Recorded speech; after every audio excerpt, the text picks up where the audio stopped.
Tingnan mo ha.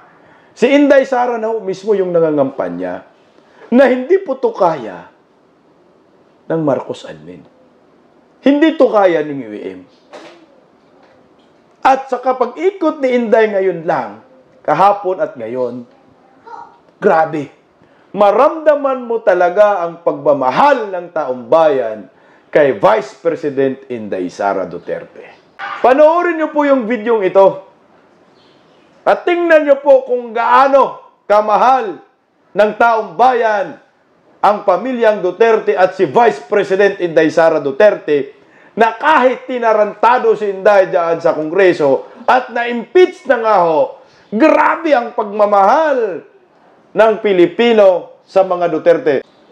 Magugulat po kayo dahil merong isang supporter, si Vice President Inday Sara, nakakaiba dito. May isang vlogger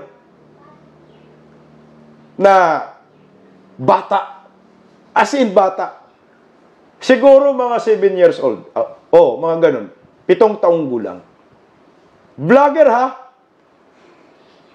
At ang sabi ng kamag-anak yata, talagang hinihintay si Inday Sara. Batang vlogger na hinihintay daw si Inday at lahat po ng mga video ni Inday pinanood daw niya. O ito, bukod sa sigawan, pakinggan nyo po ito guys, sami-sami. So ito, panoorin natin.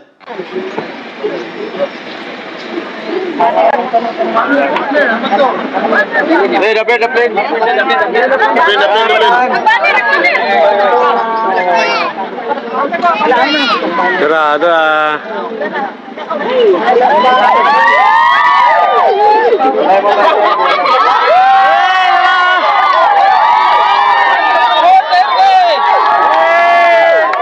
Sama guys.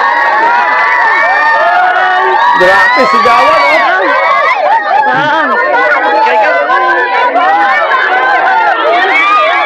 Oh, grabe sigawan. May bunta, may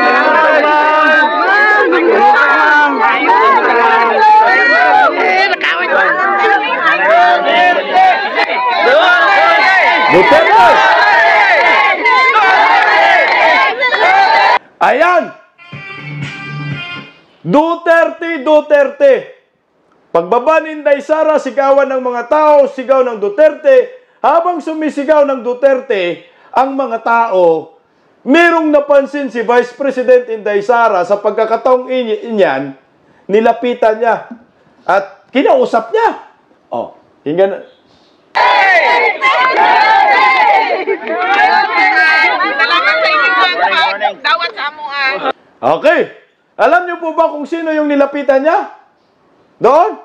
O mamaya, panoorin na lang natin hanggang dulo para makita ninyo kung sino yung nilapitan ni Vice President Inday Sara at nakaagaw pansin sa kanya at kinausap niya. Sa dulo rin, kakausapin din niya. O, panoorin po natin guys. O.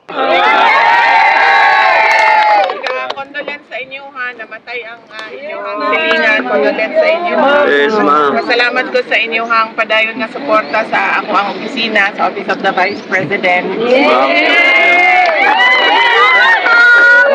Siyempre, ang inyong suporta sa trabaho sa mga sundalo ug ato ang mga pulis para sa kalinaw sa ato ang mga lugar. Yes, ma'am.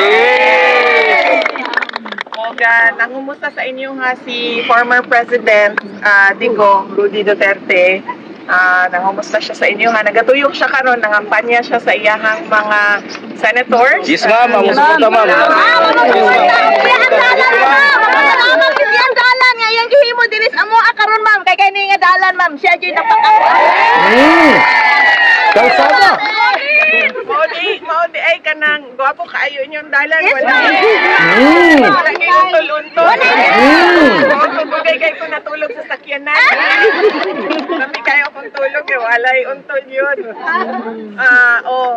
Sa mga hindi Bisaya, ang sabi po ng Ali na si Tatay Digong umano nagpagawa ng kalsada sa kanila. Sagot naman ni Vice President Inday Sara, kaya pala walang yung untol-untol ba hindi tumatalbog. Kaya pala hindi tumatalbog kasi si Tatay Digong ang nagpapagawa kasi nga si Vice President Inday Sara nung pumunta sa Samar, di ba ho? Yung kalsada doon lubak-lubak, at tulog si Inday Sara, hindi nakatulog dahil lubak-lubak. Ayan o, maayos daw, kaya walang alog-alog. Mao nga to ang gusto nung mapadayon kung unsa man tong mga big ito, mga dagdag proyekto para sa ato ang nasod, para sa kalambuan, sa kalinaw. Ug kinahanglan ang inyong suporta sa trabaho sa gobyerno, sa trabaho namo. Mo nang dako kaayo among pasalamat. Dako ko nga mo ang utang nga kabubuton kaninyong tanan sa higayon, oportunidad na ginahatag ninyo sa amo ang makatrabaho sa ato ang gobyerno, especially sa national na posisyon pareho anang Vice President o President. Salamat kayo. Tingnan mo. Ayan na ha. Ito yung nilapitan una ni Inday Sara at ngayon ay kakausapin niya. Ito. Panoorin natin. President, ma'am! Kay mo tanaw siya. Kabalo na ka mo basa? Kabalo na. Bantay bitaw ha? I-check na ko be. Unsa may nakasulat din popcorn din. Ayan, yung batang vlogger. Yung batang vlogger na kumukuha sa kanya ng video habang nagsasalita. Isipin mo. Ganon po si Inday Sara, walang pumipili. Bata, matanda, mahal si Vice President Inday Sara Duterte. Oh, tayo mo si Inday, nilapitan niya mismo, kinausap niya. Yung bata. Talagang nakikita ko may pag-asa si Inday. May pag-asa ang Pilipinas kay Inday.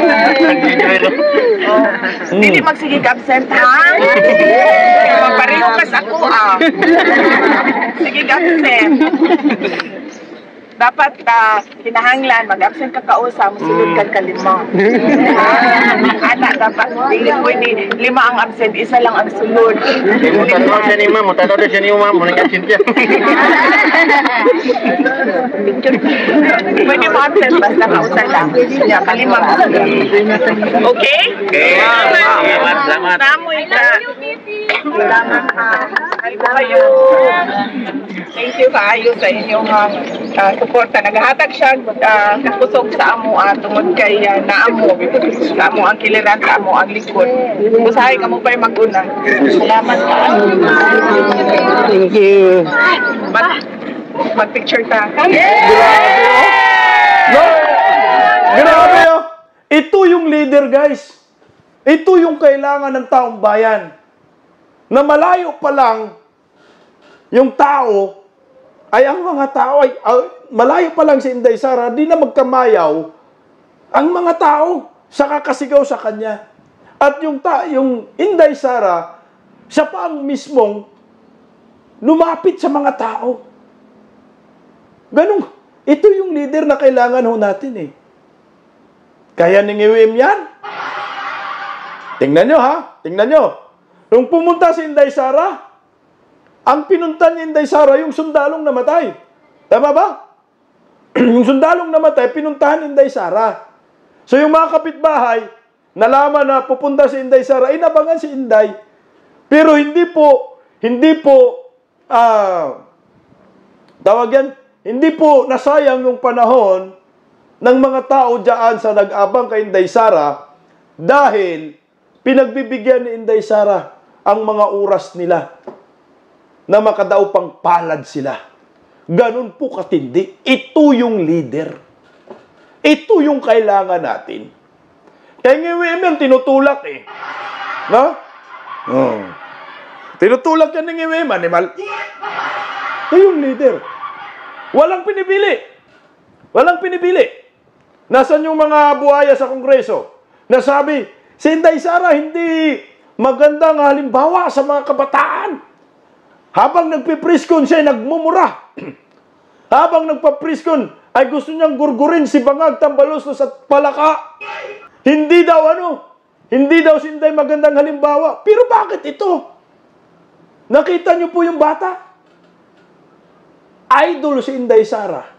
Mas gusto ng bata, bibidyuhan si Inday Sara. Oh.